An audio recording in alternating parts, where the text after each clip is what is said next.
যখন জামাত ইসলামের জনপ্রিয়তা তুমুল আকারে বেড়ে যাচ্ছে এবং নারী পুরুষ নির্বিশেষে সবাই যখন জামাত ইসলামের পক্ষে সমর্থন ব্যক্ত করছে, এই সময়টাতে তারা এই কাজটা করেছে। এবং একই সাথে যখন তাদের নারী নির্যাতনমূলক কার্যক্রম তুঙ্গে বলা যায়, সেই সময়টাতে তারা জিনিসটাকে ঘুরানোর জন্যে এবং আমাদের জনপ্রিয়তায় ঈর্ষান্বিত হয়ে তারা এই সব বেছে নিচ্ছে। এবং এক্ষেত্রে আমির জামাতের এই টুইটার থেকে তারা এটা পোস্ট করেছে এবং 16 মিনিটের মধ্যে 15 মিনিট, যে সময় আমরা নিজেরাও জানতে পারি না, এই সময়ের মধ্যে তারা ঢাকা মহানগরী দক্ষিণের সম্মানিত সেক্রেটারি ডক্টর শফিকুল ইসলাম মাসুদ ভাইয়ের ফেসবুক পেজ থেকে এটাকে শেয়ার করেছে।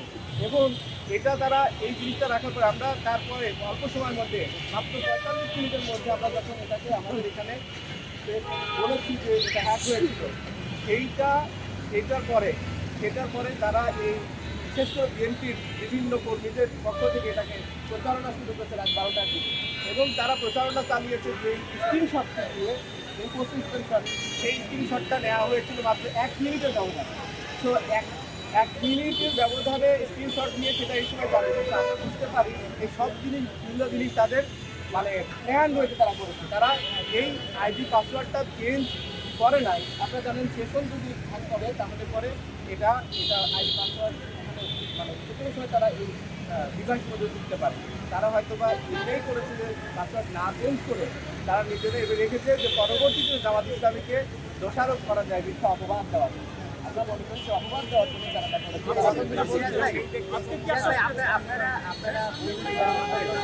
সমালোচনা করলে, কিন্তু এরকম প্রশ্ন আসছে যে যারা এই আইডি পাসওয়ার্ড হ্যাক হওয়া থেকে যারা রক্ষা করতে পারে না, জনগণকে কীভাবে রক্ষা করবে?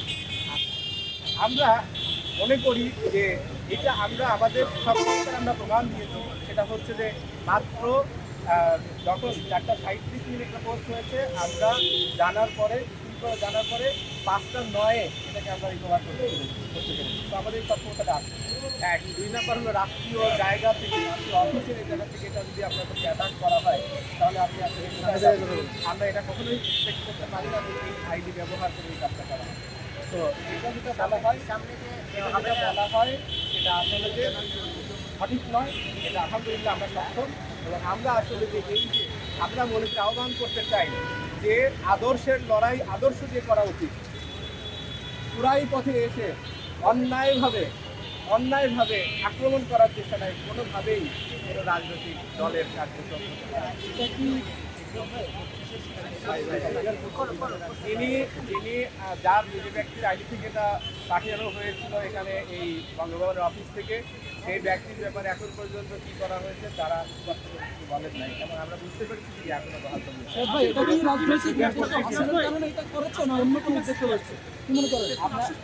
আমরা মেসেজ নিয়ে আসছি যে তারা আন্তরিকতার সাথে সর্বোচ্চ গুরুত্ব দিয়ে এই বিষয়টিকে তদন্ত করছেন এবং তারা এ ব্যাপারে কনসার্ন।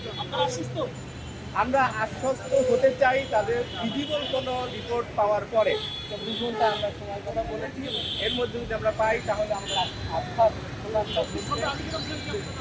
আমরা 24 ঘন্টার আলটিমেটাম দিয়েছি এইভাবে যে তারা যেন এটা প্রকাশ করে, কী অগ্রগতি সেটা প্রকাশ করে।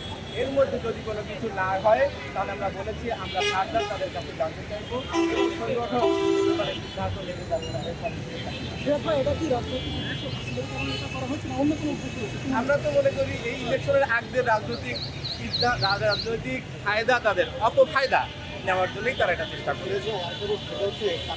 শুনতে পেয়েছি যে আপনাদের অনেক প্রার্থীর পেয়েছে সাইবার বুলিং বা সাইবার হামলা হচ্ছে, এইটি নিয়ে আপনাদের মন্তব্য কি বা কারা করছে বলে আপনারা মনে করেন? এটা আমরা বলি সেম মেইল থেকে নানান জায়গায় এই মেইলটা গেছে। ইতিমধ্যে আমরা বেশ কয়েকটা মেইল পেয়েছি। আমরা মনে করছি এটা পরিকল্পিত আমাদের বিভিন্ন প্রার্থী আইডিকে হ্যাক করার জন্য তারা প্রচেষ্টা চালিয়েছে, এটা তারা করেছে। এবং আমরা এই জানার এটাও জানতে পেরেছি যে আইসিটি মন্ত্রণালয়ের ওখানে এই টেস্টটা যেন তারা লুকিয়ে ফেলতে পারে সেটার জন্য ইতিমধ্যে তারা এ ব্যাপারে চেষ্টা চালাচ্ছে।